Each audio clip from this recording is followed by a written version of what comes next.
नमस्कार, मी धनश्री किचनमध्ये तुमच्या सर्वांचं खूप खूप खूप स्वागत आहे। आज आपण आहे ना पालक आणि कोथिंबीर हे दोन्ही मिक्स करून आपण वड्या बनवणार आहोत। तर आधी मी पालक आणि कोथिंबीर स्वच्छ न धुवून घेतलेला आहे, अगदी 3-4 पाण्यामध्ये। पालेभाजीला खूप माती असते, त्यामुळे ही 3-4 पाण्यामध्ये छान धुवून घ्यायची आहे।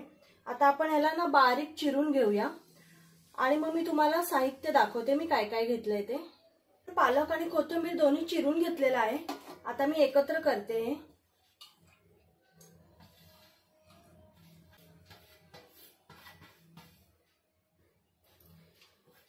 इथे मी ना 4-5 मिरच्या घेतल्यात हिरव्या, तिखट तुमच्या आवडीनुसार घ्या। लसणाच्या पाकळ्या 7-8 घेतल्यात, लसूण जरा जास्त घ्यायचा आणि एक छोटा आल्याचा तुकडा घेतला। हे सगळं मी कुटून घेतलंय, तुम्ही मिक्सरलाही लावू शकता। इथे चण्याचं पीठ घेतलंय, इथे ज्वारीचं पीठ घेतलंय आणि इथे थोडं तांदळाचं पीठ आहे। तीळ घेतलेत आणि इथे अर्धा ना लिंबू घेतलाय, लिंबाचा रस घेतलाय मी। तुम्ही इथे चिंच भिजत घालून त्याचा कोळ पण घेऊ शकता। आता आपण सर्वात प्रथम तांदळाचं पीठ टाकूया।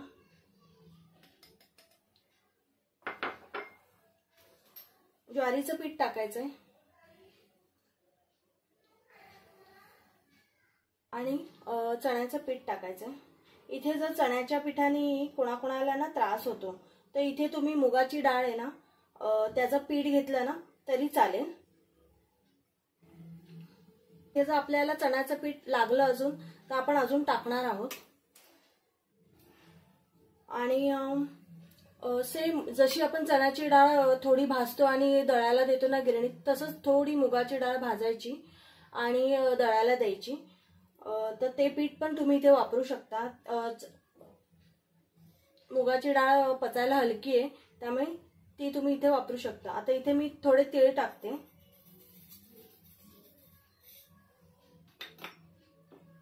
आपण हे जे वाटलेलं आहे ना हे घेऊया। इथे मी थोड्या हिरव्या मिरच्या ना थोड्या भाजून घेतलेल्या होत्या आणि लसूण, आलं नाही। हा रस आहे ना हा टाकूया लिंबाचा।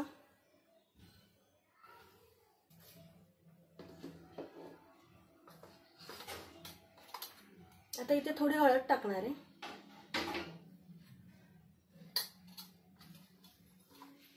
इथे थोडी जिरा पावडर आहे ती टाकते, 1-1.5 चमचा टाकली आहे। आणि ही धणा पावडर आहे, तुम्ही तुमच्या क्वांटिटीनुसार टाका सगळे मसाले। आणि इथे मी थोडी काश्मीरी लाल घेते,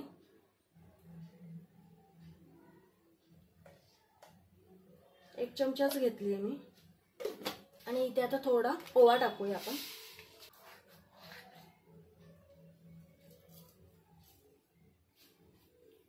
चवीनुसार मीठ टाकून घ्यायचंय।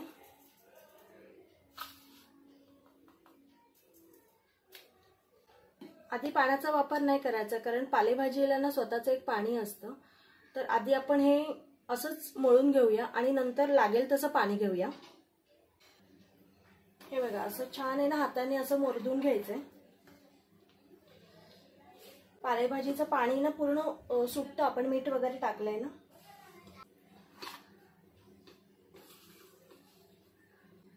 ह्याच्यात आहे ना तुम्ही आपण जी थालीपीठाला भाजणी करतो ना ते पीठ टाकलं ना तरी सुद्धा खूप छान होते वडी, चवीला खूप छान होते।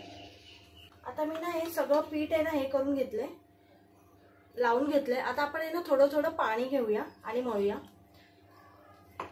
वडीचं पीठ आहे ना कधीही घट्ट मळायचं, पातळ नाही मळायचं।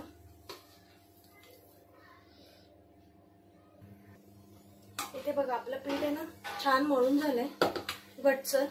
ह्याच्यामध्ये जेवढं पाणी होतं ना अगदी थोडंसं पाणी मी घेतलेलं आहे। आता आपण आहे ना पाणी गरम करायला ठेवलंय मी इथे। जाळीला ना थोडं तेल लावून घ्यायचंय। तुम्ही जर कुकरमध्ये वापरणार असाल ना तरी चालेल, पण मी इथे ना टोपामध्ये जाळी ठेवणार आहे। आणि ह्याचे ना 3 मी हे करणार आहे। तुमचं जर पीठ जास्त असेल किंवा कमी असेल त्यानुसार तुम्ही गोळे करा। माझे 3 गोळे परफेक्ट होत आहेत. तुमचे 2 गोळे वगैरे झाले ना तरी चालेल, किंवा जर 4 झाले तरी चालेल. इथे काय करायचंय, हाताला थोडं तेल लावायचं. असं वडीचा आकार तुम्हाला हवा तसा तुम्ही करू शकता. असं काही नाही की अशी वळकुटीच करायला पाहिजे, असं काही नाही.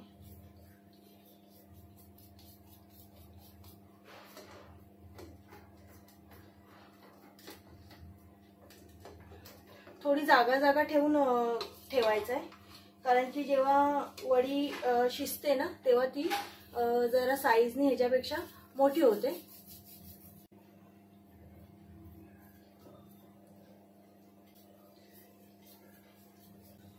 बघा इथे माझ्या 3 वळकुट्या झालेल्या आहेत.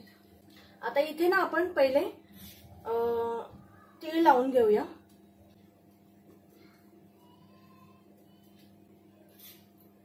का आता असं केलं ना ते वडी दिसायला पण खूप छान दिसते. थोडं थापून घ्यायचंय म्हणजे ते सगळे तीळ आहेत ना ते त्याला चिकटतील. मळताना जर सगळे तीळ टाकले ना तरी काय हरकत नाही. मी ना थोडे ठेवलेले. आता आपण आहे ना हे ठेवून घेऊया. पाण्याला ना छान उकळ आलेली आहे.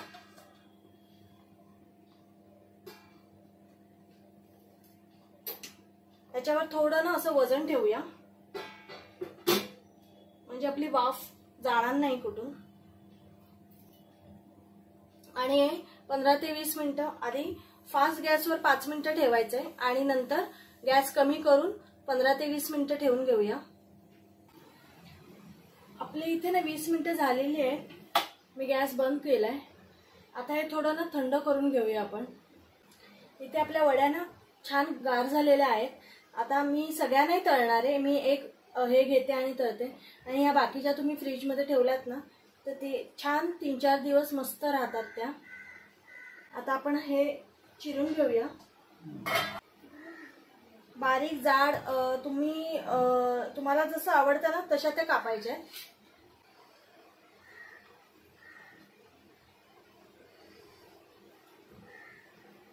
इथे आपल्या वड्या ना मी सगळ्या चिरून घेतलेल्या आहेत.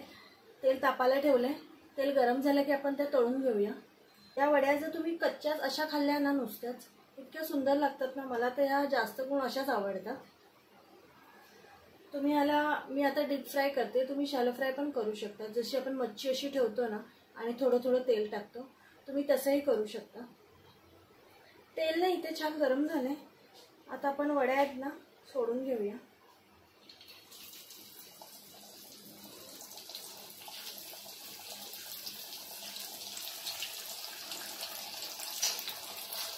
तुम्ही याला ना वरून सुद्धा थोडं तिखट आणि मीठ घ्यायचं. ते असं लावायचं दोन्ही बाजूनी आणि मग फ्राय करायचं. ते पण खूप छान लागतं. एक साईड आहे ना तळली आहे. आता आपण आहे ना पलटी करून घ्यायचं आहे. दुसरी साईड पण आहे ना छान तळून घ्यायची आहे. वडी ना छान तळली गेली आहे. दोन्ही बाजूनी मी छान फ्राय केली आहे. काढून घेऊया आपण तिला. आणि या आहेत उरलेले आपण मी टाकून देते.